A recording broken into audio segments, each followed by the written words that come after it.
Hey folks, Grant over at Local Cooling Farms. We are moving the cattle into what has only been referred to as like our quote unquote road, but ever since we put in the internal 3-strand fence, we can actually now utilize this whole thing as pasture. And in order to get it up to pasture, we have to get the cattle in here. And we really want them to drop a heavy manure load. So we are supplemental feed them in this area. We've done videos on this in the past. We want to get them in here to start grazing in here and start dropping manure, because every time we graze, the more stuff is going to grow back that much quicker. And now that we're going into towards the end of September, we can also get this stuff down. We can come in and start putting some ryegrass out. And so, sorry, that noise is just this little hand cart I happen to be moving.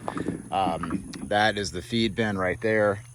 They have a good amount of fodder in here, but it's pretty low quality. There's a lot of broom sedge in here. There's a lot of forbs that they'll eat on. But I wanted, like I said, I wanted them to have a full belly, so that way they drop a lot of manure in here. So I'm gonna walk over to the feed bin. Woo-wee! Woo-wee! And also this will help us in a couple of scenarios. We want the cattle to be comfortable in a 60-foot wide area.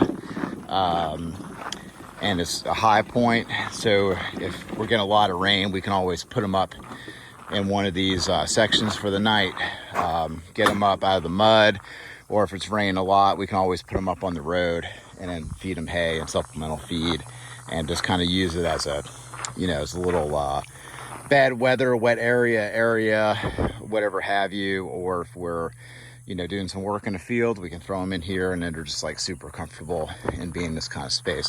Woo-wee! Woo-wee!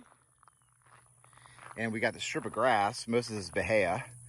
And then we'll always just have rock, of course, where the truck and tractor goes constantly, so that will never really grow.